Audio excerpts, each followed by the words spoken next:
L'Europe s'éveilla le 1er septembre 1939 au rugissement des chars franchissant la frontière polonaise. En moins de 2 ans, le drapeau à croix gammée flotta de l'Atlantique aux portes de Moscou. Aucune armée de l'histoire moderne n'avait avancé aussi loin, aussi vite.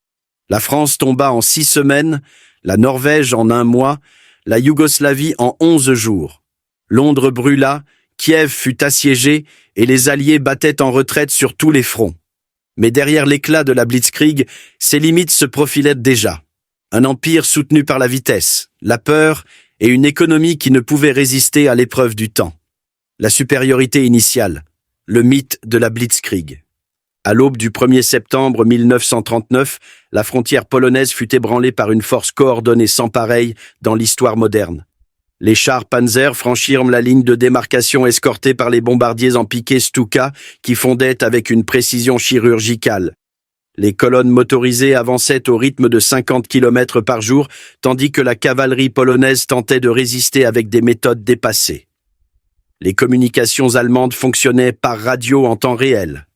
Les commandants recevaient des ordres directement depuis le front, ajustant leur avance avec une flexibilité inconnue des Alliés.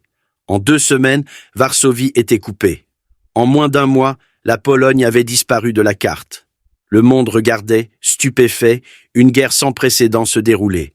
Au lieu de longues tranchées, la nouvelle offensive progressait avec une vitesse dévastatrice. Dans les airs, la Luftwaffe détruisait les aérodromes avant même que les avions ennemis ne puissent décoller. Au sol, les chars ouvraient des brèches que l'infanterie mécanisée consolidait avec une précision extrême. Les colonnes motorisées ne s'arrêtaient jamais. Elles contournèrent les poches de résistance, les encerclaient et poursuivaient. Chaque jour d'avancée signifiait l'effondrement d'un autre secteur ennemi. En 3 semaines, l'armée polonaise avait perdu la moitié de sa capacité de combat. Pour les observateurs internationaux, le mot Blitzkrieg, guerre éclair, devint synonyme d'invincibilité. Derrière le spectacle de la vitesse se cachait une structure de commandement mal comprise. La Wehrmacht n'employait pas un plan rigide, mais une doctrine flexible basée sur l'initiative locale. Chaque officier avait l'autorité d'agir immédiatement si la situation l'exigeait. Cette décentralisation, héritée de la tradition prussienne, permettait des décisions tactiques instantanées sur un front s'étirant sur des milliers de kilomètres. Les chars communiquaient par radio, un luxe que les Alliés n'avaient pas encore pleinement adopté. La combinaison de la mobilité, de la communication et de la discipline créait un effet paralysant sur les adversaires. L'attaque contre la France en mai 1940 confirma le mythe. Alors que le haut commandement allié s'attendait à une avancée frontale par la Belgique, le gros de l'armée allemande se concentra dans la forêt des Ardennes, considérée comme impossible pour des forces mécanisées. En juste 3 jours, plus de 40 divisions traversèrent ce terrain, poussées par des ingénieurs qui ouvrirent des chemins à travers les courbes et les pentes. Le 13 mai, les divisions Panzer atteignirent la Meuse. Les bombardiers en piqué Stuka neutralisèrent les positions françaises à Sedan et les troupes traversèrent sous un écran de fumée. Le front allié était coupé en 2. En moins d'1 semaine, l'avancée allemande avait atteint l'arrière britannique. Paris était à leur merci. Les forces alliées, supérieures en nombre et en chars, étaient divisées et désorganisées.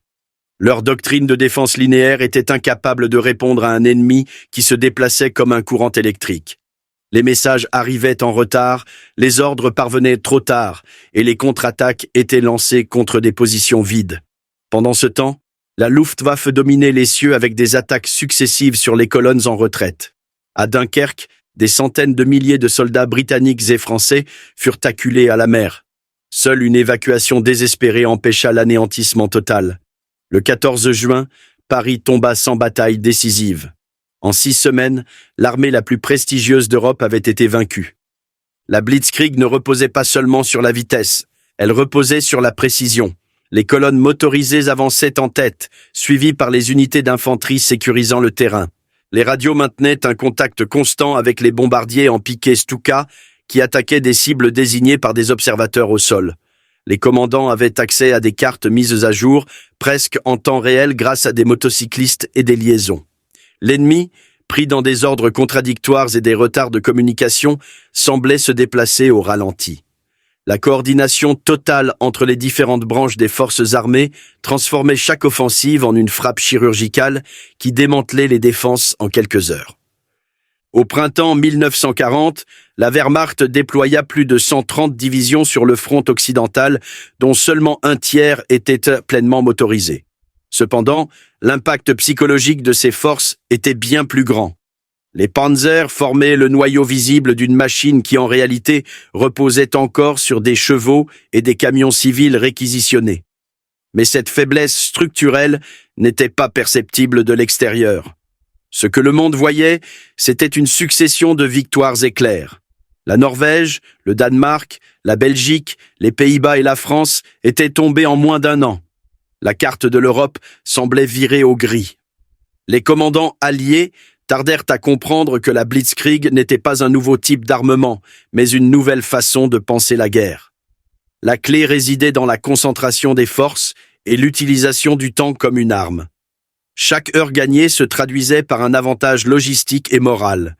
Les commandants allemands, formés à la tradition de la manœuvre, utilisèrent la vitesse pour créer la confusion. La doctrine du mouvement d'enveloppement remplaçait l'assaut frontal. Au lieu de détruire l'ennemi sur sa ligne principale, il l'encerclait, coupait ses approvisionnements et attendait sa reddition. Des milliers de prisonniers étaient capturés sans combat prolongé. À Londres, la chute de la France généra un sentiment d'isolement total. Hitler avait réalisé ce que l'Empire allemand avait échoué à faire en 1914. Vaincre la France en quelques semaines. L'Europe de l'Ouest était sous son contrôle. À l'Est, l'Union soviétique observait avec inquiétude. Au Sud, l'Italie rejoignait l'Axe. Dans les Balkans, la pression politique allemande remplaçait les invasions. Il semblait que tout le continent se rendait à une machine irrésistible. La Blitzkrieg devint un mythe, non seulement pour son efficacité, mais aussi pour son impact psychologique. Les images de colonnes de chars avançant à travers des villages en flammes, des bombardiers en piqué Stuka fondant avec des sirènes imitant des cris humains et d'interminables lignes de prisonniers alliés créaient un sentiment de fatalité. La guerre s'était transformée en une chorégraphie de précision et de peur. Pour les observateurs internationaux, l'Allemagne semblait avoir découvert une formule définitive pour la victoire. En réalité, cette perfection apparente dissimulait une fragilité profonde. Les victoires éclairs dépendaient d'une chaîne logistique tendue à l'extrême, les approvisionnements devant arriver par des routes encombrées.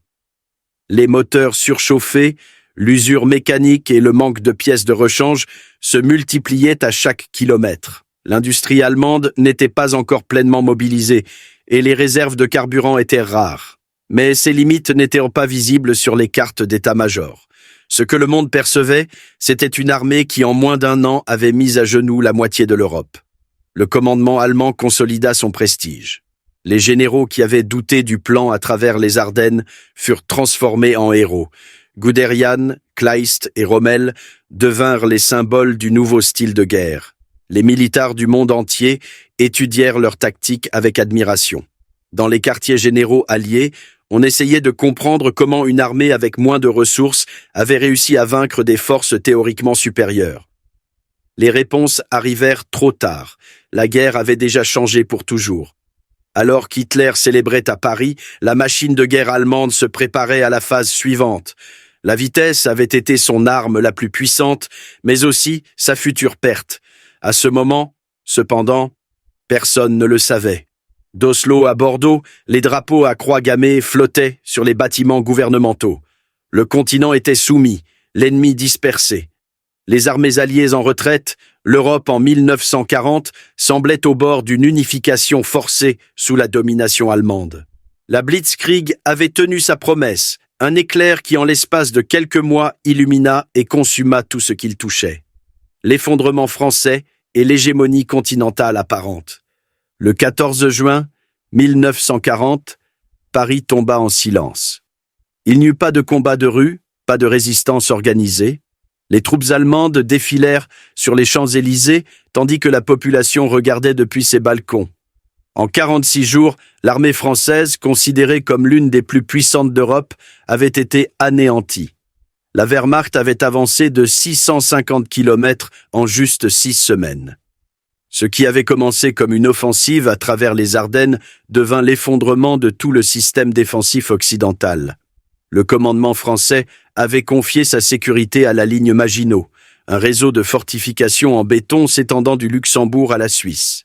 Il croyait qu'aucune force mécanisée ne pouvait pénétrer la forêt des Ardennes, mais le 10 mai, les divisions Panzer le firent. En 3 jours, les unités allemandes traversèrent la Meuse et ouvrirent une brèche de 100 km dans le front. Les commandants français, désorientés, donnèrent des ordres contradictoires. Les chars alliés, dispersés en petits groupes, furent détruits un par les forces allemandes coordonnées. En moins d'une semaine, le front nord s'était effondré. Les colonnes allemandes avançaient sans relâche tandis que les troupes belges et britanniques tentaient de se regrouper. Les divisions Panzer se dirigèrent vers la mer, coupant la ligne de retraite des Alliés. Le 20 mai, la côte de la Manche était entre les mains allemandes. 40 divisions alliées étaient piégées dans une poche autour de Dunkerque. Pendant 9 jours, la Luftwaffe bombarda les plages tandis que la Royal Navy organisait une évacuation désespérée. Plus de 330 000 soldats parvinrent à s'échapper, mais ils laissèrent derrière eux 60 000 prisonniers et presque tout leur équipement lourd. La retraite sauva les hommes, mais elle perdit la guerre. L'armée française tenta d'établir une nouvelle ligne défensive sur la Somme. Elle manqua de temps. Le 5 juin, la seconde offensive allemande commença. Les divisions Panzer traversèrent les rivières sous un appui aérien constant. Les divisions françaises, épuisées, manquaient de réserves et de carburant.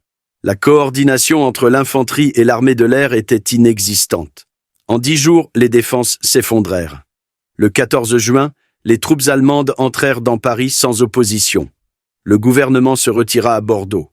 8 jours plus tard, le maréchal Pétain demanda un armistice. La France avait été vaincue en la moitié du temps qu'il avait fallu à l'Allemagne en 1870. L'accord signé à Compiègne le 22 juin reflétait les événements de 1918, mais à l'envers. Hitler ordonna que la réunion ait lieu dans le même wagon de chemin de fer où l'Allemagne avait capitulé à la fin de la Première Guerre mondiale. Cette fois, les rôles étaient inversés. La France fut divisée en 2 zones, la zone occupée directement contrôlée par les Allemands et la zone dite libre gouvernée depuis Vichy sous supervision allemande. Le Nord, la côte atlantique et Paris furent placés sous administration militaire allemande. L'économie française fut mise au service du Reich. Avec la France neutralisée, l'Allemagne contrôlait le cœur de l'Europe. La Norvège, le Danemark, la Belgique et les Pays-Bas étaient déjà occupés. L'Italie avait officiellement rejoint l'Axe. À l'Est, l'Union soviétique avait signé un pacte de non-agression. Au Sud, l'Espagne restait neutre mais sympathisante. Seule la Grande-Bretagne résistait. En moins d'1 an, Hitler avait inversé l'équilibre des pouvoirs continentaux. Les frontières du Reich s'étendaient de l'Atlantique à la Baltique. Les industries conquises commencèrent à produire pour l'Allemagne.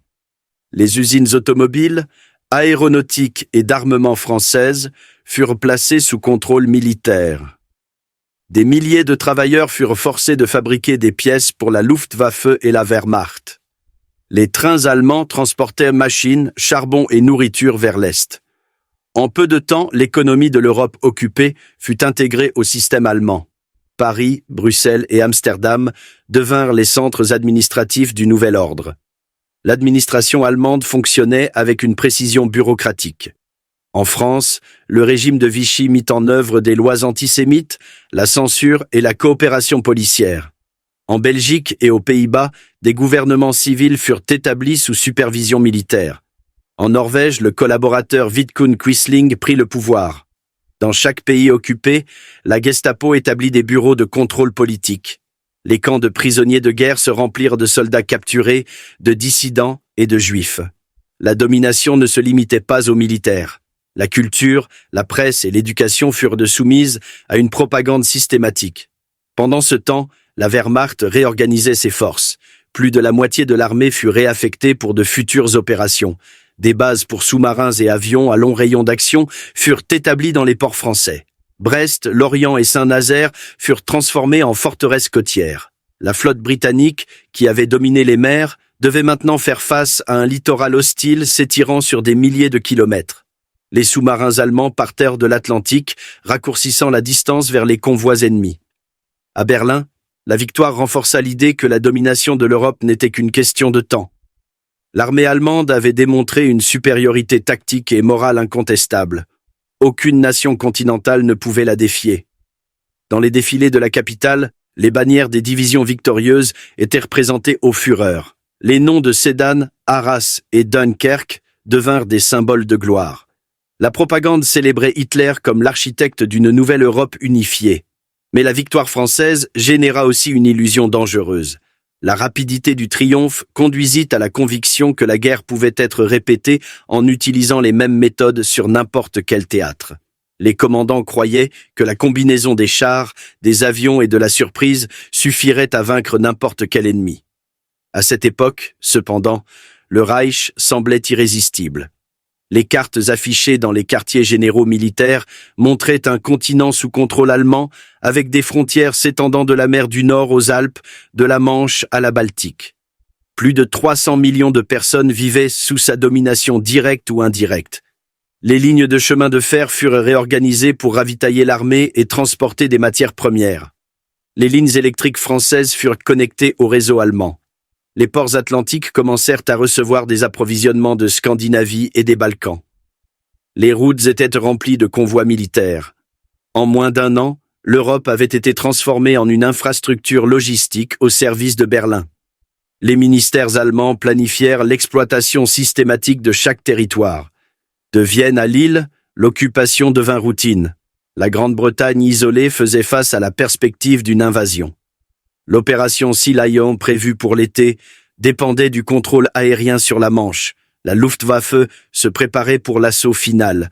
Le 10 juillet 1940, la bataille d'Angleterre commença. Des milliers d'avions décollèrent des aérodromes français pour attaquer des cibles britanniques. C'était la première fois que le Reich étendait son pouvoir au-delà du continent. La guerre semblait devoir se décider dans les cieux. Alors que les bombardiers traversèrent la Manche, Hitler était confiant que le Royaume-Uni demanderait la paix. Il considérait le peuple britannique comme une nation sœur et espérait une négociation favorable. Il envoya des messages indirects par des intermédiaires suédois et suisses. Londres ne répondit pas.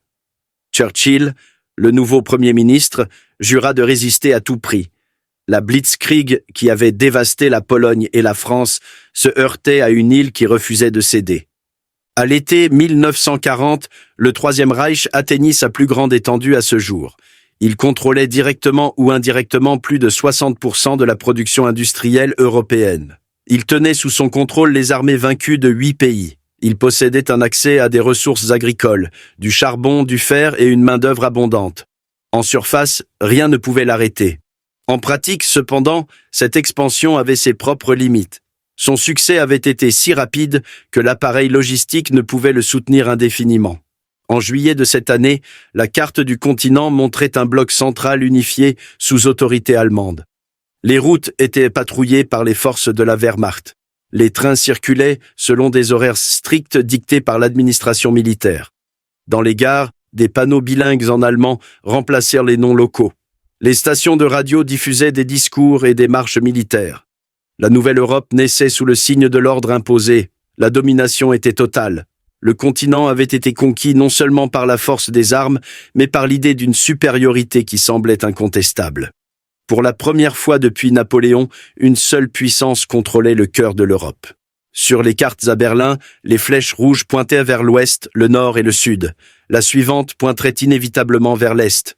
La bataille d'Angleterre, la limite du pouvoir aérien. Le 10 juillet 1940, la première bataille aérienne décisive de l'histoire moderne commença, qui mit le premier frein à Hitler. La bataille d'Angleterre transforma l'équilibre des pouvoirs européens. Pour la première fois depuis 1939, le Reich n'avançait pas. La suprématie aérienne qui avait permis les victoires sur la Pologne et la France avait rencontré son match. La Luftwaffe, conçue pour le soutien tactique au sol, avait été forcée dans une guerre stratégique pour laquelle elle était mal préparée. Ces bombardiers manquaient de rayons d'action et de puissance destructrice nécessaires pour détruire complètement les infrastructures britanniques. Chaque vol au-dessus de la Manche était un pari de vie ou de mort. Pendant 70 jours consécutifs, la Luftwaffe traversa la Manche par vagues depuis des bases françaises, belges et néerlandaises. Des escadrons de chasseurs et de bombardiers décollèrent avec un seul objectif: détruire la Royal Air Force. L'invasion de l'Angleterre, nommée Opération Sea Lion, en dépendait. Sans supériorité aérienne, aucun débarquement n'était possible. L'ordre était clair: éliminer la résistance britannique en 4 semaines. Les attaques initiales se concentrèrent sur les convois ravitaillant l'île. Les bombardiers en piqué Stuka attaquèrent les navires marchands et les ports, coulant des tonnes de ravitaillement. La flotte britannique répondit par des tirs anti-aériens, mais la mer devint un champ de bataille chaque jour. Des dizaines d'avions allemands s'écrasèrent dans la Manche, tandis que d'autres parvenaient à détruire des chantiers navals et des docks. Les pertes étaient lourdes, mais les Allemands étaient confiants en leur supériorité numérique. Plus de 2500 avions étaient assignés à la campagne contre seulement 600 chasseurs britanniques opérationnels. L'avantage semblait écrasant. À mi-juillet, la Luftwaffe changea de tactique. Les convois y avaient tenu mieux que prévu. Maintenant, les cibles seraient les aérodromes et les stations radars du sud de l'Angleterre. Les bombardiers Heinkel, Dornier et Junkers volaient en formation serrée, escortés par les chasseurs Messerschmitt Bf-109. Leur objectif était de neutraliser les défenses aériennes au sol. Les pilotes du Fighter Command britannique décollaient jusqu'à 5 fois par jour. Le système radar détectait les formations ennemies alors qu'elles traversèrent la Manche, permettant aux chasseurs de décoller juste à temps pour les intercepter. Ce réseau de détection précoce, invisible aux Allemands, changea le cours de la bataille. Les cieux du sud de l'Angleterre devinrent un champ de bataille permanent. Les chasseurs s'affrontaient à des altitudes de 5000 mètres, atteignant des vitesses supérieures à 500 km par heure. Les Spitfires et les Hurricanes attaquaient à tour de rôle de manière coordonnée. Les chasseurs britanniques, plus légers et plus maniables, plongeaient depuis le soleil pour surprendre l'ennemi. Dans les airs, les duels étaient brefs et brutaux. Un seul coup suffisait à enflammer le fuselage. Les avions abattus s'écrasaient dans les champs, sur les routes et dans les villages. Le son des sirènes d'alerte aérienne devint partie intégrante de la vie quotidienne. Entre le 8 et le 18 août, la Luftwaffe lança son offensive la plus intense. Plus de 1700 missions furent effectuées en 10 jours. Le 13 août, connu sous le nom d'Adlertag, jour de l'aigle, 1500 avions traversèrent la Manche. Les bombardiers attaquèrent les aérodromes de Biggin Hill, Hornchurch et Tangmere.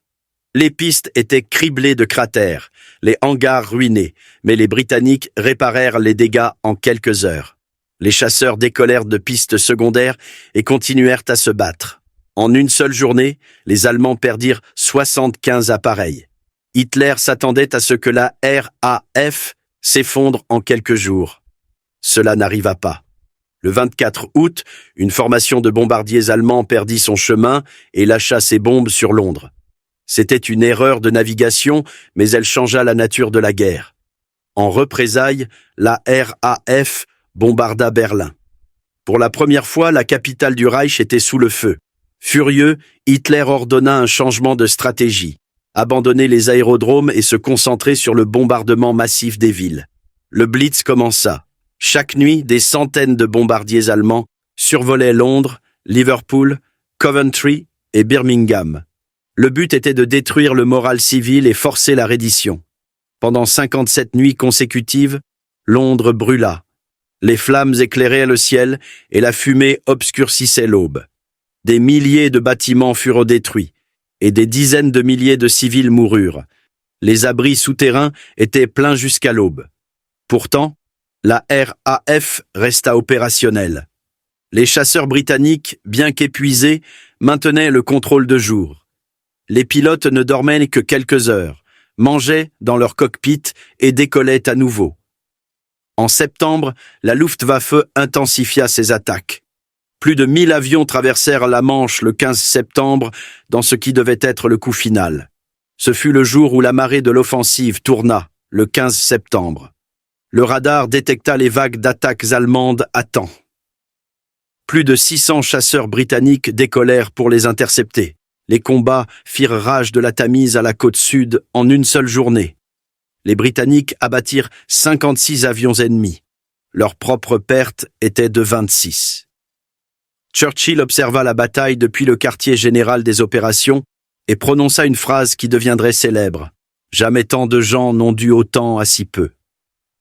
Pour l'Allemagne, c'était le début d'une usure irréversible. La Luftwaffe perdit ses pilotes les plus expérimentés. Leurs remplaçants manquèrent d'entraînement suffisant. Fin septembre, le résultat était clair. La Royal Air Force tenait toujours. Les bases aériennes étaient opérationnelles, les radars fonctionnaient et les usines produisaient plus de chasseurs que jamais. La Luftwaffe, en revanche, souffrait d'une pénurie de personnel, de carburant et de pièces. Les chasseurs Bf-9 avaient un rayon d'action limité et pouvaient à peine escorter les bombardiers au-dessus de Londres. Les bombardiers Heinkel et Dornier, sans protection adéquate, devenaient des cibles faciles.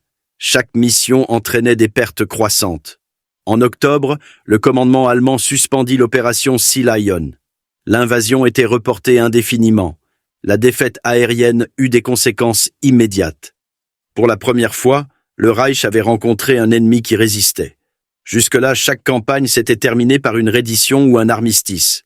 En Angleterre, il n'y eut ni négociation ni effondrement politique.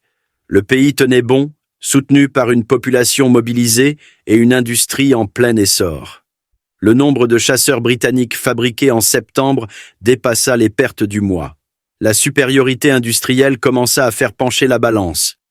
La Luftwaffe changea à nouveau de cap pendant l'hiver 1940 à 41.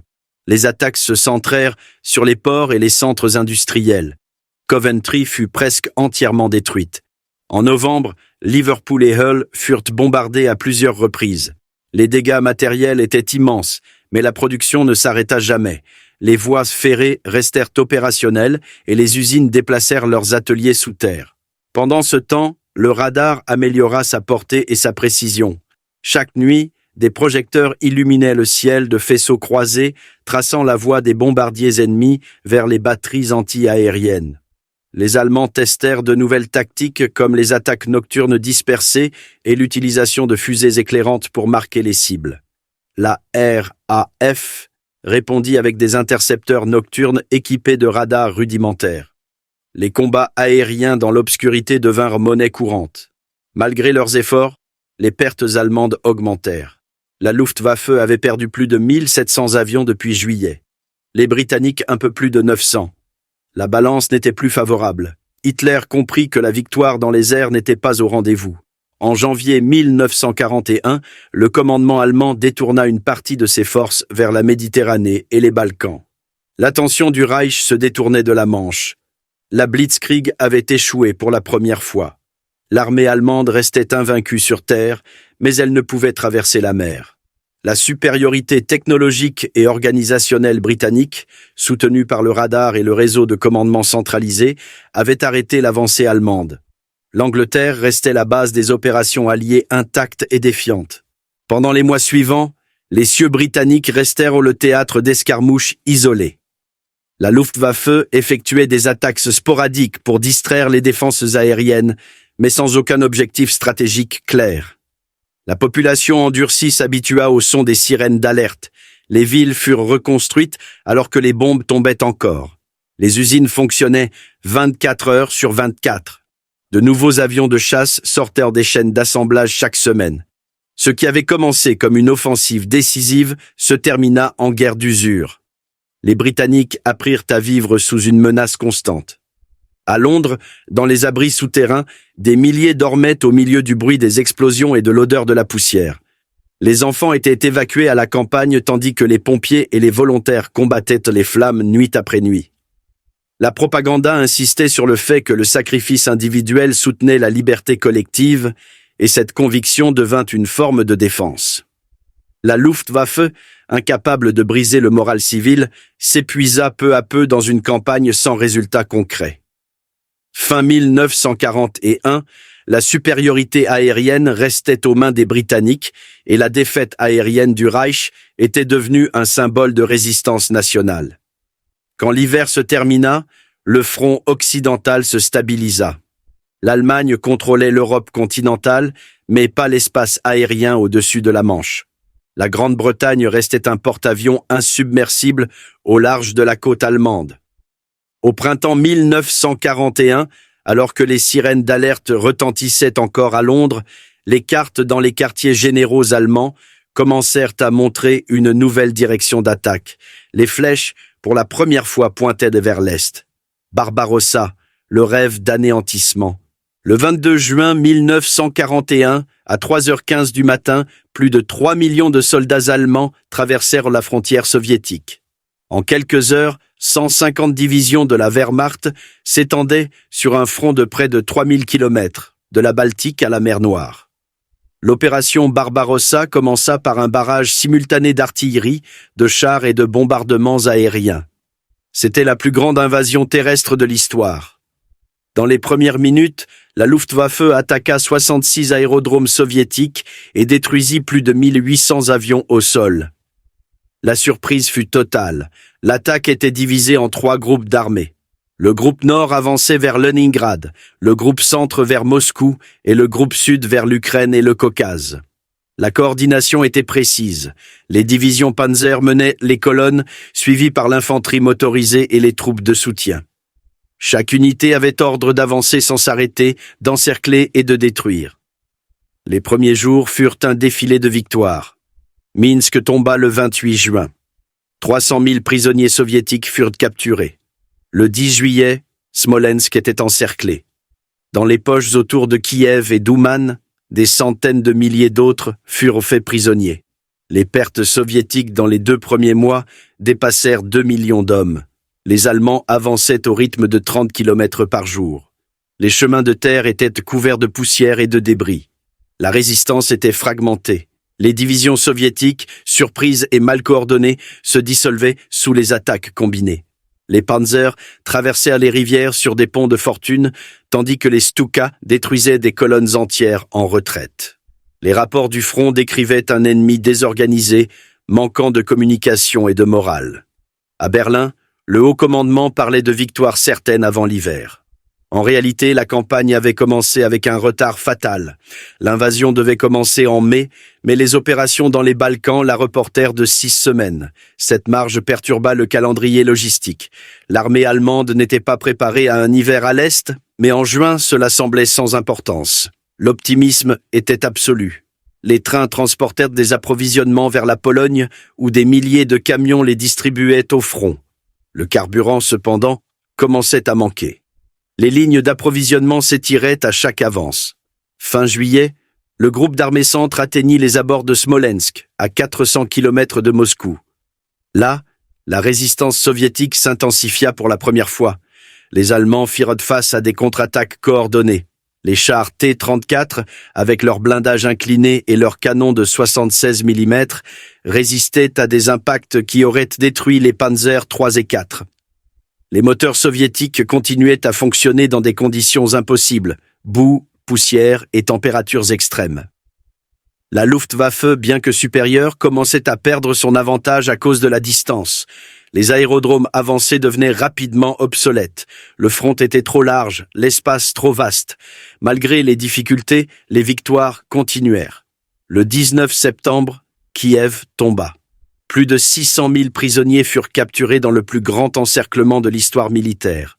Les colonnes de captifs s'étiraient sur des kilomètres. Les rapports parlaient de 50 000 morts dans les premiers jours de la marche. Les commandants allemands célébrèrent ce succès comme la preuve que l'armée rouge était finie. Mais chaque nouvelle victoire signifiait plus de territoire à occuper, plus de distance à couvrir, plus de carburant à transporter. Les réserves de pétrole déjà tendues diminuaient dangereusement. Le groupe d'armée nord avançait vers Leningrad. Le 8 septembre, la ville fut coupée.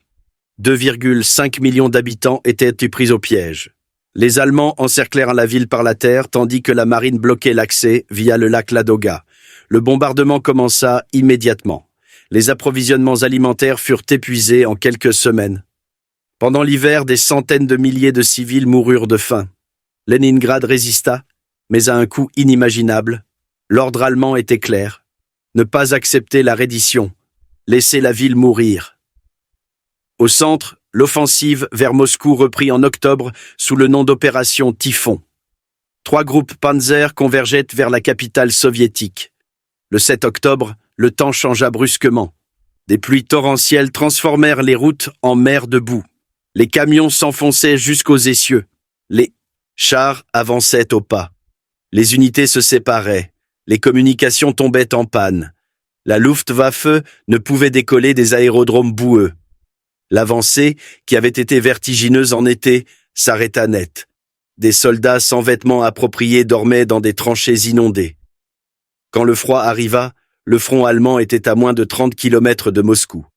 Les patrouilles apercevaient les dômes de la ville à travers des jumelles, mais la température chuta à moins 30 degrés. Les lubrifiants gelaient, les armes ne tiraient plus, les moteurs ne démarraient pas, les chevaux mouraient par milliers. Les soldats enroulaient des chiffons autour de leurs bottes. Les approvisionnements en carburant et en munitions étaient recoupés. L'offensive était littéralement gelée. Le 5 décembre, les Soviétiques lancèrent une contre-offensive générale avec 100 divisions fraîches. C'était la première fois depuis le début de la guerre que la Wehrmacht battait en retraite. L'armée rouge, réorganisée et renforcée par des troupes de Sibérie, repoussa les Allemands de plus de 200 kilomètres. La neige recouvrait les cadavres et les chars abandonnés. Les lignes allemandes, étirées à l'extrême, s'effritaient. Les commandants locaux demandaient la permission de se retirer, mais l'ordre d'Hitler était inflexible. Tenez vos positions. La retraite devint une chaîne de désastres. Les pertes entre décembre et janvier dépassèrent 250 000 hommes. La Luftwaffe épuisée pouvait à peine ravitailler les troupes isolées. Le mythe de l'invincibilité allemande était brisé pour la première fois à l'Est. Au sud, le groupe d'armées sud avait capturé une grande partie de l'Ukraine. Les champs de blé brûlaient sur le passage du retrait soviétique. La production agricole était rendue inutile. Les villes occupées étaient systématiquement pillées. Les SS et la police du Reich commencèrent les exécutions massives de civils, de juifs et de commissaires politiques. À Babi Yar, près de Kiev, plus de 33 000 personnes furent assassinées en 2 jours. Les ordres étaient d'éliminer toute résistance par la terreur. La guerre à l'Est n'était pas conventionnelle. Elle était idéologique et raciale. Les pertes allemandes, bien que lourdes, semblaient gérables au début. Mais les chiffres réels augmentaient chaque semaine. Dans les 6 premiers mois, la Wehrmacht avait perdu plus de 700 000 hommes tués, blessés ou disparus. La moitié de sa force initiale était hors de combat. Le remplacement était lent. Les usines ne pouvaient produire assez de chars et de camions pour compenser les pertes. La production soviétique, en revanche, augmentait. Les usines d'armement avaient été démantelées et déplacées au-delà de l'Oural. À l'automne, elles produisaient à nouveau des milliers de T-34 et de canons chaque mois. L'Allemagne n'avait pas détruit le cœur industriel de l'ennemi. Elle l'avait seulement déplacé. Fin 1941, le front de l'Est s'était stabilisé en une ligne irrégulière s'étendant de Leningrad à la mer Noire. Les distances étaient immenses. Plus de 2000 kilomètres de tranchées, de barbelés et de positions gelées. Les hôpitaux de campagne étaient débordés. Les soldats souffraient de gelures, de dysenterie et d'épuisement. L'hiver avait arrêté la Blitzkrieg. Les approvisionnements arrivaient en retard et les chevaux mouraient en chemin.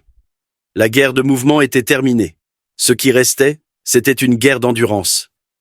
À Berlin, la propagande continuait de proclamer la victoire imminente. Les cartes montraient la ligne de front aux portes de Moscou.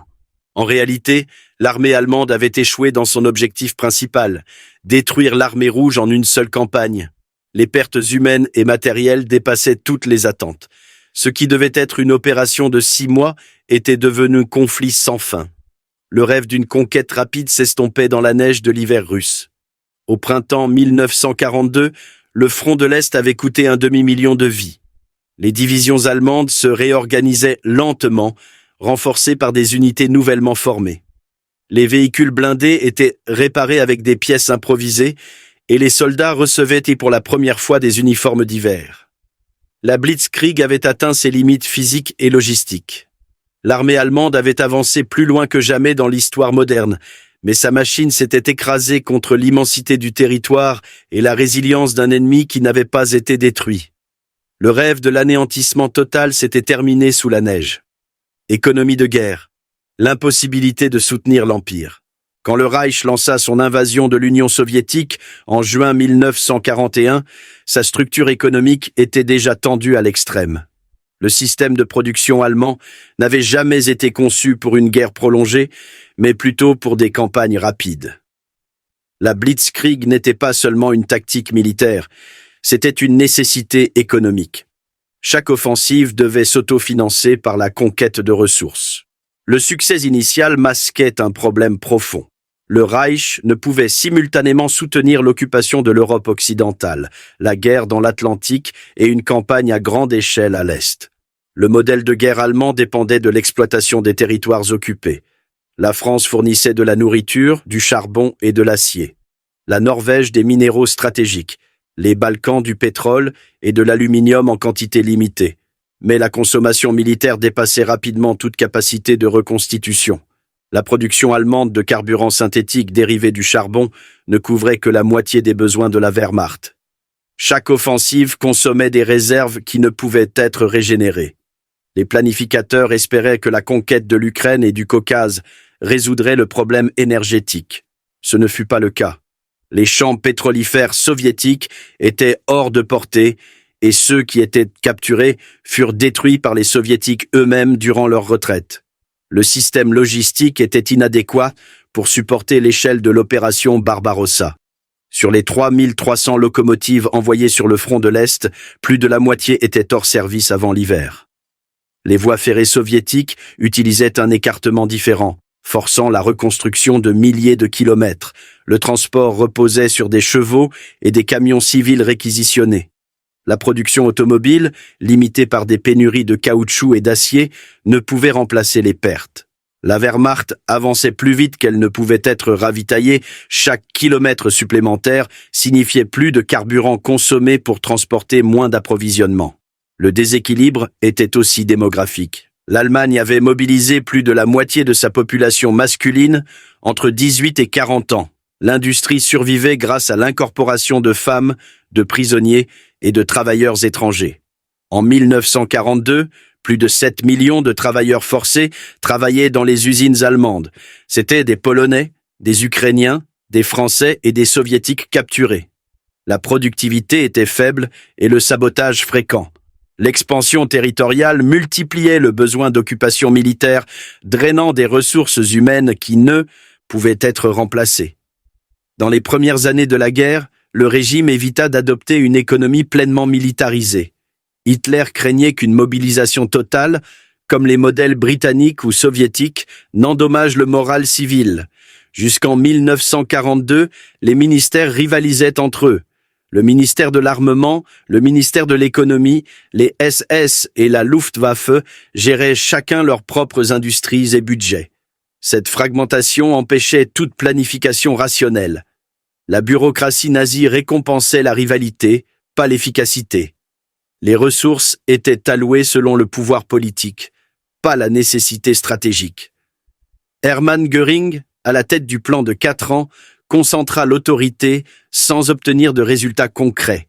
Sa priorité était de maintenir ses privilèges plutôt que de résoudre les pénuries. L'effondrement de la campagne d'hiver en Russie força une refonte complète de la structure économique. En février 1942, Fritz Todt, le ministre de l'Armement, mourut dans un accident d'avion et fut remplacé par Albert Speer. Sa nomination signala une tentative de rationaliser la production. Speer centralisa la gestion des usines, standardisa les méthodes de production et étendit l'utilisation du travail forcé. Il parvint à augmenter la production d'armement malgré les raids aériens alliés. Mais cette augmentation était plus apparente que réelle. Elle provenait surtout de conceptions simplifiées et d'une focalisation sur moins de types d'armes. Il ne s'agissait pas d'une croissance matérielle, mais d'une réorganisation sur une base épuisée.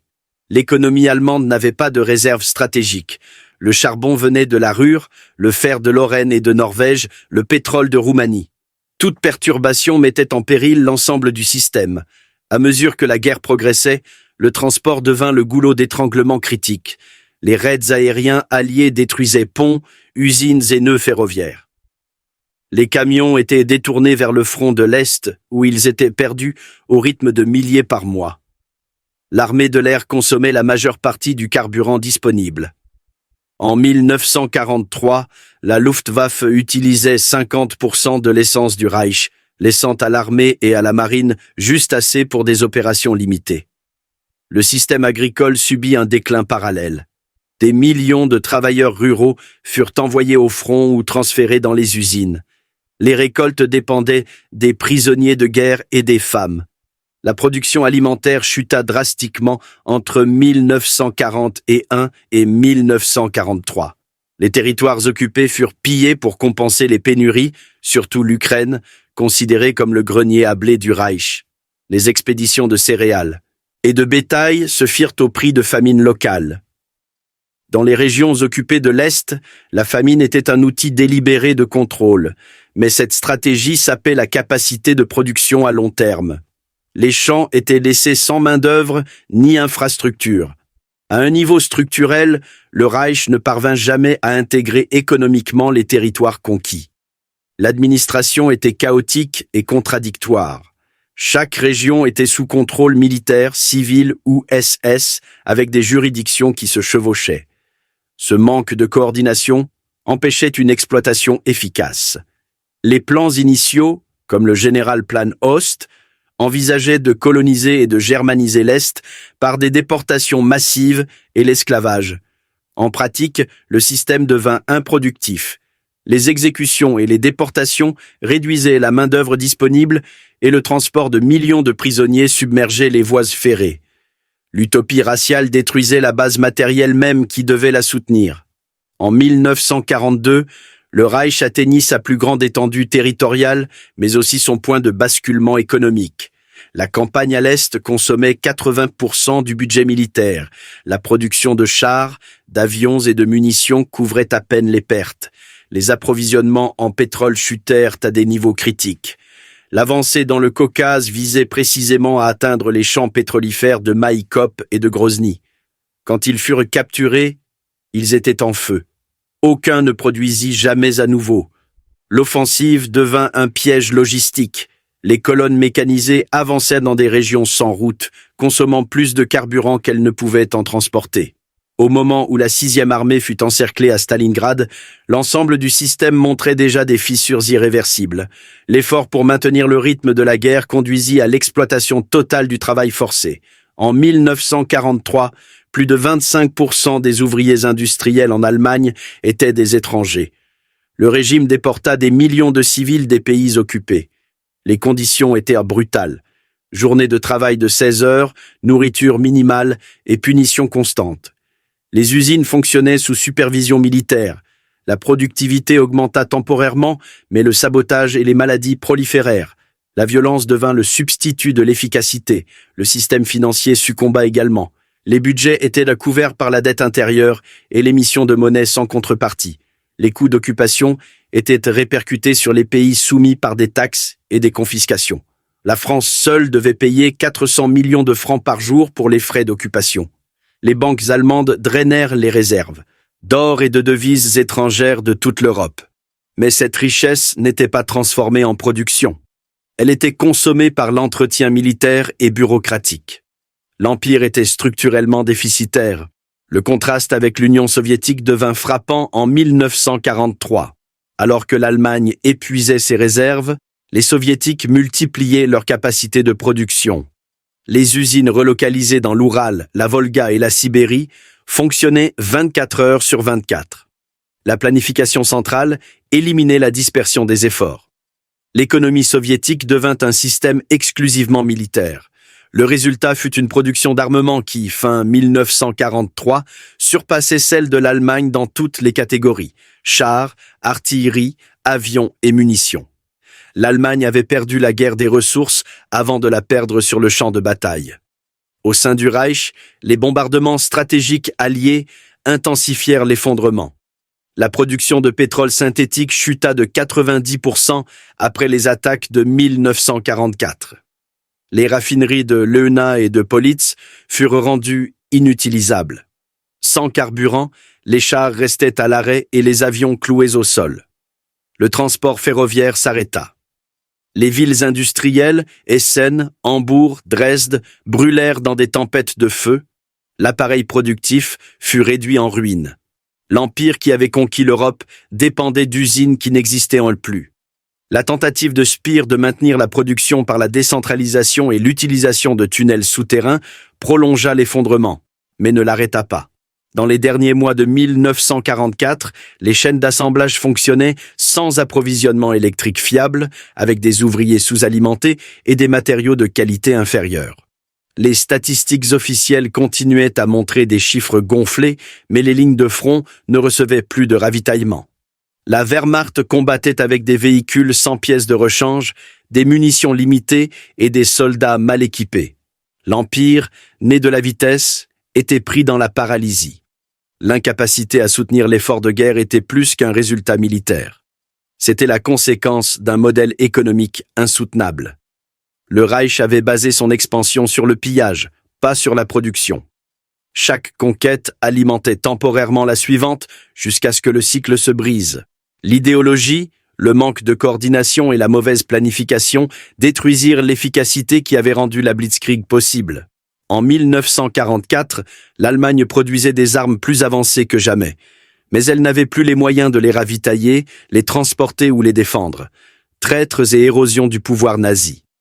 À partir de 1943, le Reich commença à se fracturer de l'intérieur. Ce qui avait été une machine d'obéissance et de contrôle commença à montrer des fissures. Les raids aériens alliés détruisirent plus de 45 villes, paralysant le réseau industriel et créant des millions de déplacés. Les gares regorgeaient de réfugiés et les trains destinés au front ne transportaient plus de civils. Hambourg, Cologne et Essen devinrent des ruines fumantes. La promesse de sécurité absolue que le régime avait faite depuis 1933 s'évapora au milieu des décombres. L'appareil administratif répondit à l'effondrement par l'improvisation. Des ministères qui se chevauchaient rivalisaient entre eux. Göring, Speer, Himmler et Goebbels régnaient chacun sur leur sphère. Les provinces fonctionnaient comme des féodalités locales où les Gauleiters agissaient en complète autonomie, sans structure de commandement cohérente. Les ordres venant de Berlin se perdaient au milieu des gravats. Chaque autorité proclamait son propre plan de résistance totale, et chacune exigeait plus d'hommes, plus de production, plus de sacrifices. Les usines fonctionnaient sous les sirènes et les coupures de courant. Les ouvriers dormaient dans les abris, et l'État continuait à exiger des quotas impossibles. À mesure que la guerre se rapprochait des frontières du Reich, le contrôle policier s'intensifia. La Gestapo opérait dans un climat de paranoïa totale. Les dénonciations se multiplièrent. En 1944, une arrestation sur 10 provenait d'une dénonciation d'un voisin. Les exécutions sommaires pour défaitisme ou propos antipatriotiques devinrent routinières. Cependant, la peur ne suffisait plus. Les prisons étaient pleines à craquer et les camps de concentration débordaient. L'exécution des déserteurs augmenta de façon exponentielle. Plus de 20 000 soldats furent exécutés entre 1944 et 1945 pour avoir refusé de se battre. L'effondrement matériel des villes s'accompagna d'un effondrement moral. La faim, le froid et l'épuisement rendaient impossible le maintien de la rhétorique de la victoire. Les cartes de rationnement étaient réduites tous les 3 mois. Les femmes passaient des heures dans des files d'attente pour du pain et du charbon. En hiver, les familles démontaient des meubles pour se chauffer ou se nourrir. Les hôpitaux, débordés de blessés et de brûlés, fonctionnaient sans anesthésique ni électricité. Dans les quartiers ouvriers, les corps restaient dans les rues pendant des jours. La propagande continuait à parler de résistance héroïque, mais la réalité était la désintégration. La mobilisation totale décrétée par Goebbels en février 1943 transforma la vie civile en un prolongement des lignes de front. Les femmes de 17 à 45 ans furent forcées de travailler dans les usines, les bureaux ou la défense anti-aérienne. Les adolescents furent enrôlés dans les jeunesses hitlériennes pour remplacer les adultes morts ou prisonniers. Les personnes âgées furent intégrées dans le Volkssturm, une milice improvisée sans entraînement ni armement approprié. L'État ne recrutait plus. Il exploitait. À l'automne 1944, plus de 2 millions d'enfants et de vieillards avaient été envoyés creuser des tranchées ou manier des fusils sans munitions. Les dernières défenses du Reich étaient des écoliers dans des uniformes rapiécés. Le système judiciaire refléta la radicalisation. Les tribunaux spéciaux rendaient des sentences en quelques minutes. La loi martiale fut étendue à tout le pays. Les maires pouvaient ordonner des exécutions sans procès. Les ordres d'Hitler étaient diffusés par radio et exécutés à la lettre. Le Führer avait supplanté l'État. Sa parole avait le poids d'une sentence. La légalité nazie se désintégra sous son propre poids. Dans les derniers mois, les exécutions publiques servaient d'avertissement. À Berlin, des prisonniers pendus à des lampadaires avec des pancartes « Traître à la patrie » étaient exposés. C'était un spectacle de la peur. La propagande, désormais la dernière bouée de sauvetage du régime, tourna au désespoir. Goebbels parlait de guerre totale tandis que les diffusions étaient interrompues par les sirènes d'alerte. Les stations de radio diffusaient de faux rapports et des slogans répétitifs. Le Führer garde le contrôle. La censure cachait la perte de Paris, Varsovie et Budapest. Mais les gens écoutaient en secret les stations étrangères et la vérité circulait en chuchotant. Les chants patriotiques furent remplacés par le silence. L'allégresse de 1939 avait cédé la place à la résignation. Dans les rues, le portrait d'Hitler pendait encore, mais couvert de poussière et de suie. L'effondrement industriel exacerba la démoralisation. Les usines bombardées furent déplacées sous terre, mais la production réelle chuta de 60% entre 1944 et 1945. Les coupures de courant étaient constantes. Le transport ferroviaire était détruit. Un tiers des locomotives étaient hors service. Les trains qui circulaient encore transportaient des soldats blessés ou des cadavres. Les villes de l'intérieur se remplirent de réfugiés de l'Est. En janvier 1945, plus de 12 millions de civils fuyaient la Prusse orientale et la Silésie à l'approche de l'avancée soviétique. Les routes étaient couvertes de colonnes interminables de charrettes et de corps gelés. L'arrière-garde était devenue un autre front. Au milieu du chaos, la structure politique du Reich s'écroula. Les Gauleiter devinrent des seigneurs de guerre locaux. Certains tentèrent de négocier des redditions. D'autres ordonnèrent une résistance jusqu'au bout. À Hambourg, Karl Kaufmann permit aux troupes britanniques d'entrer sans combat. À Berlin, Goebbels et Bormann transformèrent la ville en forteresse. La désobéissance civile apparut pour la première fois au cœur du régime. Des fonctionnaires détruisirent des archives, cachèrent des documents ou désertèrent. La loyauté envers le Führer, entretenue par 12 ans de discipline, se dissolvait en silence. Le système policier qui avait maintenu un contrôle absolu se fragmenta. Les communications entre la Gestapo, les SS et l'armée se rompirent. En avril 1945, de nombreuses villes n'avaient plus aucune autorité reconnue. Les soldats désertaient en masse, vêtus en civil. Les patrouilles du Volkssturm tiraient sur quiconque fuyait. Dans le chaos, des milliers d'exécutions ne furent pas enregistrées. À Berlin, les ordres d'abattre les traîtres incluaient les médecins, les pompiers et les cheminots. Le régime mourait en tuant. L'impact psychologique fut dévastateur.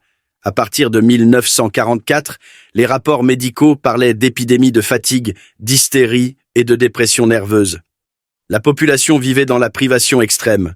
Les écoles servaient d'abri, les hôpitaux de morgue, le système éducatif se désintégra.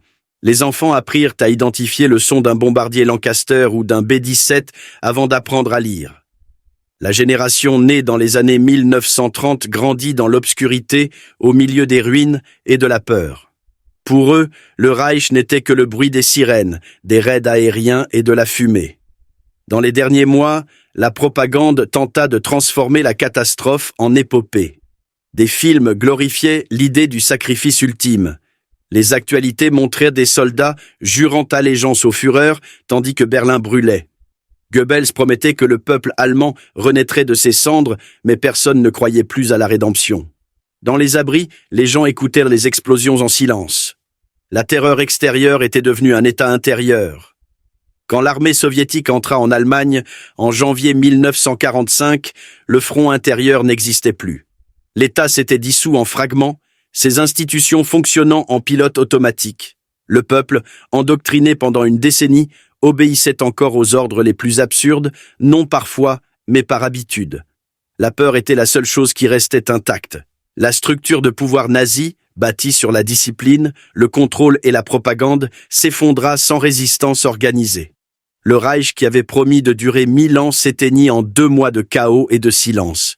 L'effondrement militaire et la crise du commandement allemand. L'été 1943 marqua le tournant militaire définitif du Troisième Reich.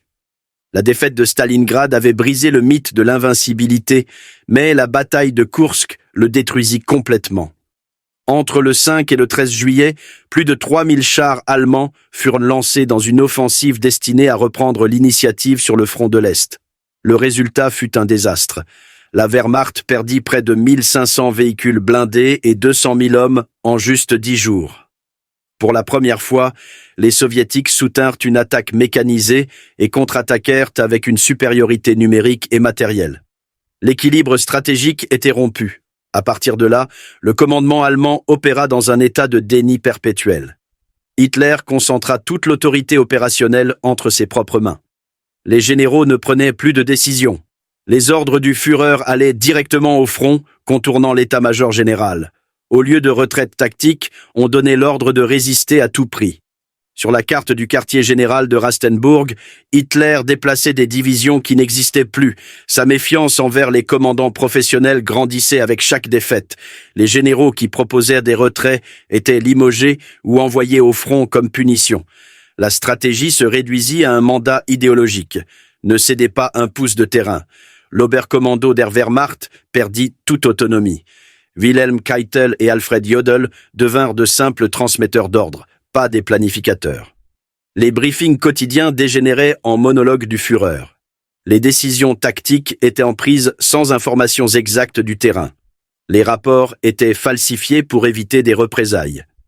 Sur le front de l'Est, les commandants truquaient les rapports de pertes et dissimulaient les retraites. La coordination entre les corps d'armée s'effondra. Chaque division combattait isolément, sans renfort, sans ravitaillement, sans communication aérienne. La Wehrmacht n'était plus une force offensive. Dès l'automne 1943, les opérations allemandes furent exclusivement défensives. Les Soviétiques lancèrent des offensives simultanées de Smolensk au Dniepr. Au sud, l'Ukraine fut entièrement perdue. Les divisions allemandes se retirèrent sans carburant ni couverture aérienne. La Luftwaffe, autrefois maîtresse des cieux, avait été réduite à un rôle symbolique. Les pertes de pilotes et d'avions dépassaient de loin la capacité de remplacement. En 1944, l'Allemagne ne pouvait produire que la moitié des chasseurs nécessaires pour maintenir une défense minimale. La désintégration du commandement fut exacerbée par la méfiance grandissante au sein des forces armées. Les SS, de fait une armée parallèle, ne répondaient qu'à Himmler. Ils opéraient avec un accès prioritaire aux ressources et au carburant, ce qui alimentait le ressentiment au sein de la Wehrmacht. Les unités mixtes avec des commandements partagés étaient paralysées par des rivalités internes. En Normandie, lors des débarquements alliés, les divisions Panzer restèrent immobiles pendant des heures à cause de disputes d'autorité. L'ordre de contre-attaquer fut retenu jusqu'à ce qu'ils reçoivent l'approbation personnelle d'Hitler. Il dormait à ce moment-là. Quand il se réveilla, les débarquements étaient déjà irréversibles. Le front occidental s'effondra en quelques semaines. L'opération Overlord et la percée d'Avranches ouvrirent la porte à l'intérieur français. Des divisions allemandes furent piégées dans l'encerclement de falaises. Plus de 40 000 hommes furent tués. Les restes de l'armée se retirèrent vers le Rhin. À Paris, les garnisons reçurent l'ordre de détruire la ville avant de se rendre. Pour la première fois depuis 1939, elles désobéirent. Les commandants locaux ignorèrent directement les instructions du Führer.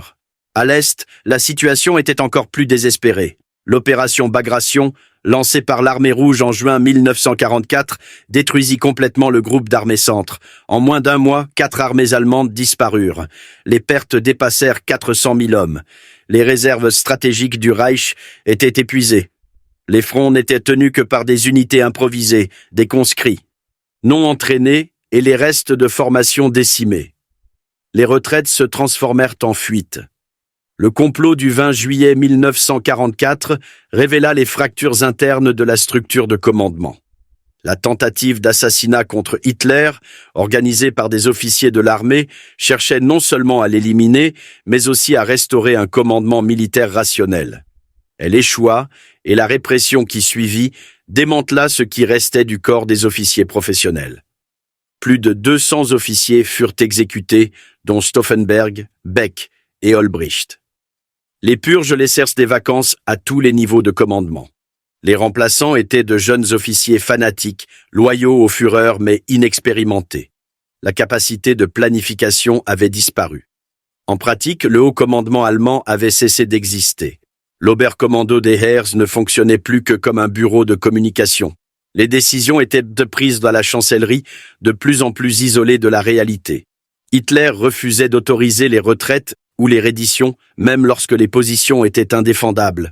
Dans la Baltique, le groupe d'armées Nord fut encerclé pendant des mois sans permission d'évacuer. À l'ouest, les Ardennes furent le site de la dernière offensive allemande. Lancée en décembre 1944, elle consomma les dernières réserves de carburant. Les chars calèrent, à court d'essence, avant d'atteindre la Meuse. L'offensive s'effondra en 2 semaines. Le leadership militaire se désintégra. Les maréchaux étaient tiraillés entre l'obéissance et le pragmatisme. Model, connu comme le pompier du Führer, tenta de contenir les fronts avec des manœuvres impossibles. Guderian, réintégré comme chef d'état-major général, se disputa ouvertement avec Hitler mais finit par obéir. Dans les derniers mois, les cartes opérationnelles étaient des fictions. Les unités marquées comme étant au combat n'existaient plus. La chaîne de commandement était une illusion entretenue par des ordres sans destinataire. Les ruptures logistiques achevèrent le désastre. La Wehrmacht manquait de carburant, de munitions et de véhicules. Le transport ferroviaire était détruit. Les soldats voyageaient à pied ou sur des bicyclettes réquisitionnées. Les divisions mécanisées n'existaient que de nom. En 1945, plus de 70% de l'armée allemande combattait sans soutien motorisé. Les défenses de l'Oder étaient construites avec des outils manuels et sans équipement du génie. La Luftwaffe était à peine opérationnelle. Sur les 2500 avions disponibles, moins de 800 étaient en état de vol. Les pilotes novices tenaient en moyenne 2 missions. Le commandement allemand fonctionnait sur des fantasmes. Hitler insistait sur des contre-offensives inexistantes, sur des divisions qui n'existaient que sur le papier. La réalité était une fragmentation totale. Les communications étaient perdues. Les ordres arrivaient avec des jours de retard. Les radios étaient détruites ou capturées. Les commandants sur le terrain prenaient des décisions par eux-mêmes, souvent contradictoires. Dans la rue, certains tentèrent de se rendre, d'autres résistèrent jusqu'à la dernière balle. La discipline se brisa complètement. En avril 1945, la situation était irrécupérable. Berlin était encerclé. Le Führerbunker était devenu le dernier quartier général. Les conférences se tenaient sous les bombardements. Les divisions censées protéger la capitale n'existaient que dans les rapports. Au nord, Dönitz commandait une flotte sans carburant. Au sud, Kesselring menait les restes d'armées sans munitions. Le commandement allemand n'était plus une structure. C'était une chaîne d'ordre sans écho. Le 30 avril, Hitler se suicida dans le bunker. Dans les heures qui suivirent, Keitel, Jodl et Dönitz se disputèrent un pouvoir symbolique. Aucun n'avait plus d'armées à commander. Le commandement allemand avait cessé d'exister en tant qu'entité opérationnelle. L'effondrement militaire n'était pas une défaite ponctuelle. C'était la chute d'un système bâti sur l'obéissance aveugle, dépourvu d'autonomie ou de flexibilité. Quand le Führer tomba, l'armée tomba avec lui. L'effondrement de l'Empire, l'occupation et la chute du Reich. En janvier 1945, l'Allemagne était un champ de ruines. Le front de l'Est s'effondrait sous le poids de l'offensive soviétique. Et à l'Ouest, les armées alliées traversaient le Rhin. Le Reich, qui 5 ans plus tôt dominait l'Europe, était réduit à une masse de décombres sans communication ni réserve. La machinerie de l'État fonctionnait à peine. Les trains transportaient des blessés et des réfugiés. Les villes étaient des ruines fumantes. Le 12 janvier, les Soviétiques lancèrent l'offensive Vistule-Oder. En 3 semaines, leurs troupes avancèrent de plus de 500 kilomètres. Varsovie tomba le 17 janvier. Breslau fut encerclée, Poznań assiégée. Au nord, la Prusse orientale était coupée. La population civile fuyait vers l'ouest en colonnes interminables de charrettes et de bicyclettes. Sur les routes gelées, des milliers moururent de froid ou sous les tirs d'artillerie. La Wehrmacht manquait des moyens pour évacuer la population ou arrêter l'avance ennemie. La retraite était chaotique, non coordonnée et manquait de carburant. À l'ouest, les restes de l'armée allemande tenaient contre les Américains et les Britanniques le long du Rhin. Le 7 mars, les troupes américaines capturèrent le pont de Remagen intact. Ce fut le coup final pour les défenses occidentales. En quelques jours, Patton traversa le fleuve avec des centaines de chars. La Ruhr, le cœur industriel du Reich, fut encerclée. Les usines étaient détruites, les ouvriers épuisés, les réserves de charbon épuisées. Les unités piégées dans la poche de la Ruhr tinrent sans munitions jusqu'à mi-avril, quand plus de 300 000 soldats se rendirent. L'industrie de guerre allemande avait cessé d'exister. Le système de commandement s'effondra simultanément. Les Gauleiter agissaient comme des seigneurs féodaux dans leur région, donnant des ordres sans coordination. Certains cherchèrent à négocier avec les Alliés, d'autres exécutaient quiconque prononçait le mot « reddition ». En Bavière, des milices locales abattaient des médecins et des fonctionnaires pour défaitisme. À Hambourg et Brême, les garnisons se rendirent sans tirer un coup de feu. Le contrôle central depuis Berlin était illusoire. Les ordres mettaient des jours à arriver quand ils arrivaient. À l'est, les soviétiques avançaient à travers un territoire peu peuplé et brûlant. Les troupes allemandes détruisaient ponts, voies ferrées et dépôts avant de se retirer. La Luftwaffe n'existait plus en tant que force opérationnelle. Les unités au sol combattaient sans couverture aérienne ni soutien logistique. Les prisonniers allemands défilaient vers l'est en colonnes sans fin. Les pertes quotidiennes dépassaient 10 000 hommes. L'armée se désintégrait en silence. Le 16 avril, le maréchal Zhukov lança l'offensive finale sur Berlin. 150 divisions soviétiques soutenues par 6 000 chars et 10 000 pièces d'artillerie attaquèrent les défenses de l'Oder. Les Allemands tinrent 3 jours avant de céder. La capitale fut encerclée le 25 avril. À l'intérieur de la ville, Hitler avait déplacé son quartier général dans le Führerbunker. Il dirigeait des opérations inexistantes, déplaçant des divisions qui n'existaient que sur les cartes. Les communications avec le monde extérieur étaient coupées. Les radios diffusaient des slogans de résistance, tandis que l'artillerie soviétique pilonnait le centre-ville. Les rues de Berlin devinrent des champs de bataille. Les combattants étaient des enfants des jeunesses hitlériennes, des vétérans du Volkssturm et des soldats sans munitions. Les chars soviétiques avançaient sur des montagnes de gravats. Les abris souterrains étaient inondés. Les hôpitaux fonctionnaient sans électricité ni anesthésique. Goebbels parcourait les ruines en proclamant la grandeur du sacrifice ultime. À l'intérieur du bunker, la hiérarchie nazie s'écroulait. Himmler tenta de négocier une reddition partielle avec les alliés occidentaux. Il fut découvert et destitué. Göring revendiqua la direction. Il fut arrêté sur ordre direct du Führer. Le 20 avril, pour son anniversaire, Hitler sortit dans la cour de la chancellerie du Reich pour saluer un groupe de jeunes combattants. Ce fut sa dernière apparition publique. Le 29, il rédigea son testament politique et désigna Karl Dönitz comme successeur.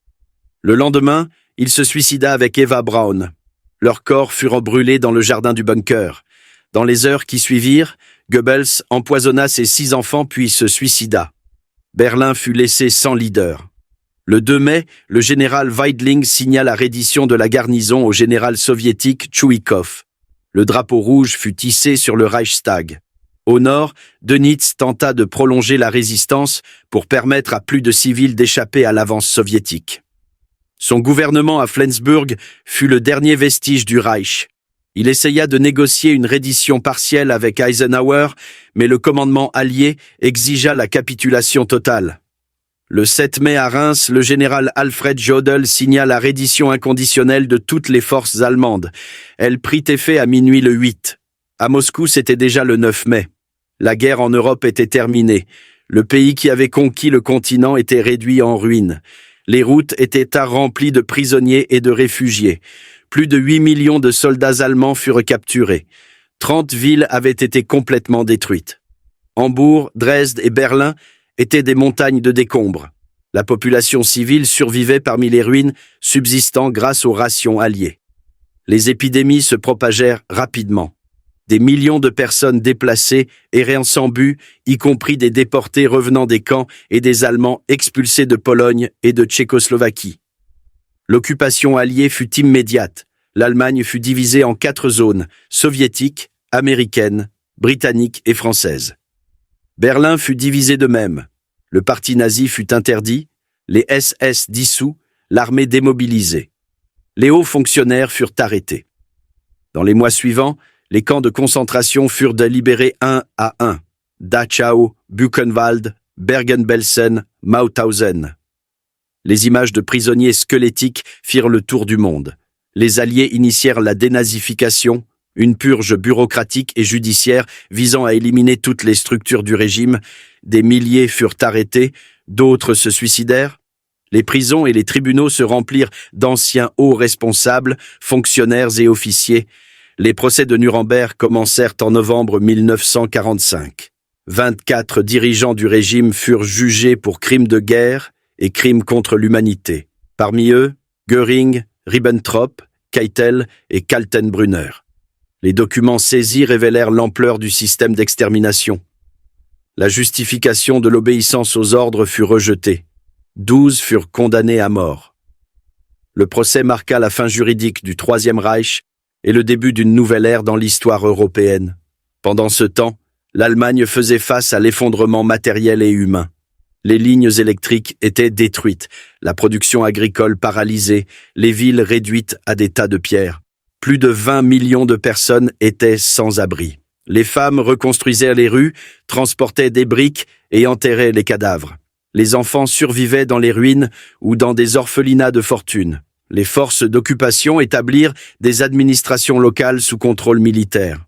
En 1946, la production industrielle atteignait à peine un tiers de son niveau d'avant-guerre. Dans les années suivantes, la division politique du pays se renforça. En 1949, les zones occidentales s'unirent sous la République fédérale d'Allemagne, avec pour capitale Bonn. La zone orientale devint la République démocratique allemande sous contrôle soviétique. Le Reich disparut de la carte pour de bon. La nation qui avait cherché à dominer l'Europe était désormais coupée en deux, occupée, surveillée et assujettie. La guerre qui avait commencé par une offensive éclair se termina dans un silence complet. Les ruines du Reich, la famine, la division et la reconstruction. À l'été 1945, l'Allemagne était un pays d'ombre.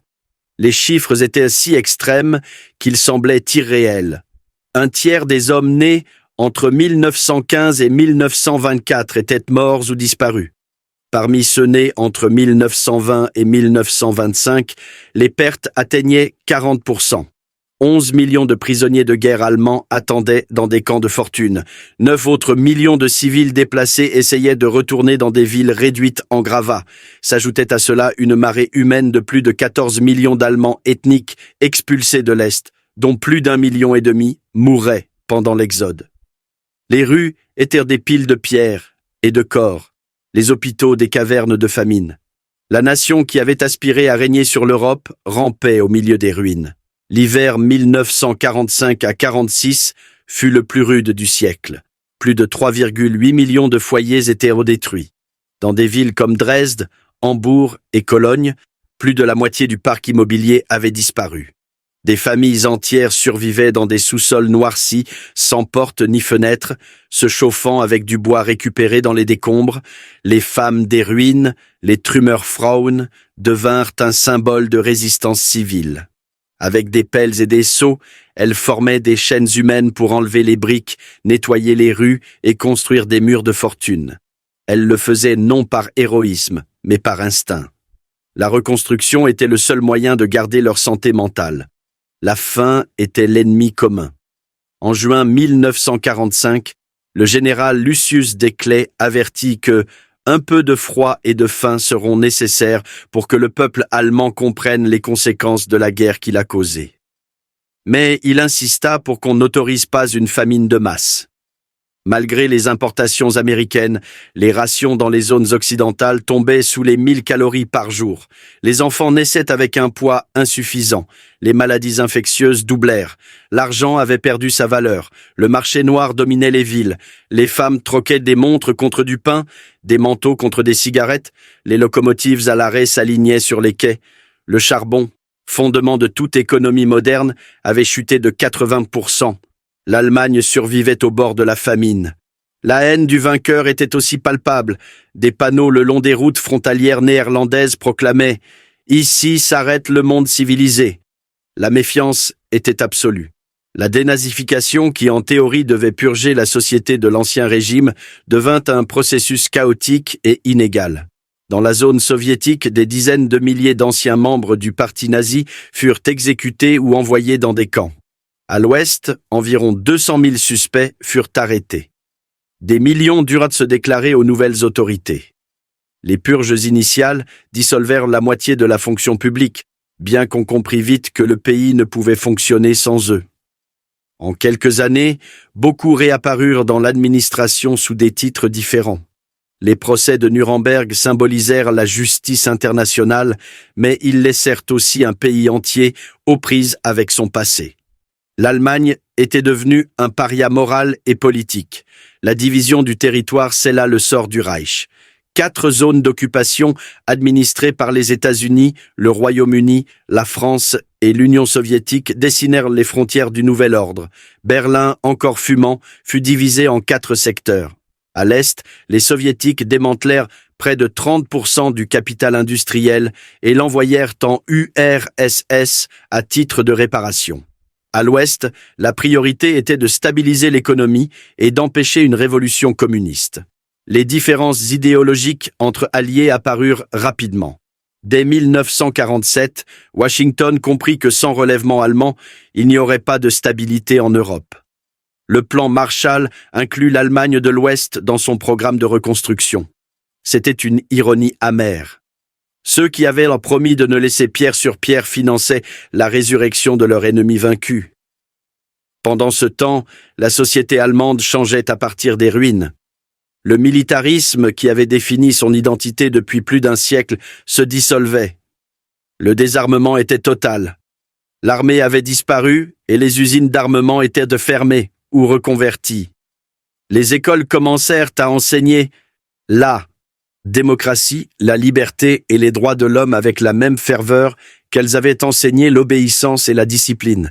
Les universités créèrent des chaires de sciences politiques et sociales. Dans les cinémas et les salles de classe, on montrait des documentaires sur les crimes du nazisme. Dès 1948, les mots « liberté » et « démocratie » étaient entendus partout. Même si le pays était encore occupé, la rééducation était lente mais efficace. Les jeunes grandissaient sous la tutelle des vainqueurs.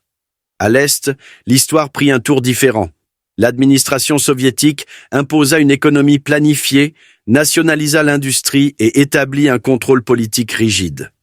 En 1949, la République démocratique allemande fut fondée. La même année, les zones occidentales formèrent la République fédérale d'Allemagne, avec pour capitale Bonn. 2 Allemagnes naquirent du même effondrement. Le mur physique n'existait pas encore, mais le mur idéologique divisait déjà le continent. À l'ouest, la démocratie se consolida sous Konrad Adenauer, qui intégra le pays dans l'OTAN et la communauté européenne du charbon et de l'acier. À l'est, la répression politique et la censure remplacèrent la propagande nazie par la propagande communiste. Des cendres du Reich surgirent 2 États opposés, chacun un reflet du monde bipolaire émergent. Le relèvement matériel fut aussi rapide qu'inattendu.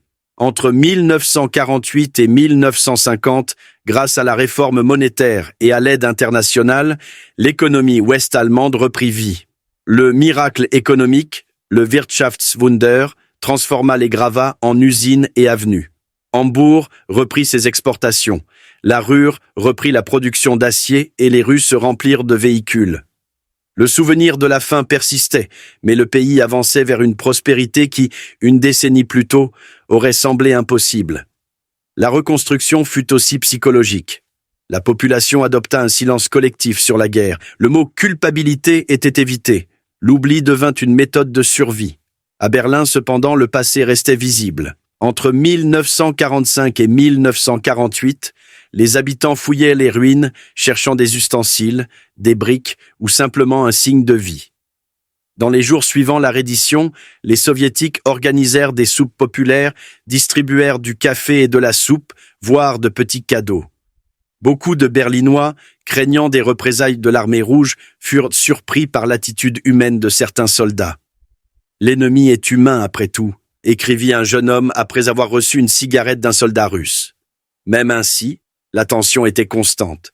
Les femmes avaient peur de sortir seules. Les jeunes hommes étaient arrêtés comme prisonniers. Pillage, abus et désespoir se mêlaient au soulagement d'avoir survécu. La faim et l'incertitude définissèrent la vie quotidienne, mais aussi un nouveau sentiment, la fin du cauchemar. Le pays qui, en 1940, avait été au bord de dominer l'Europe, devait maintenant apprendre à obéir.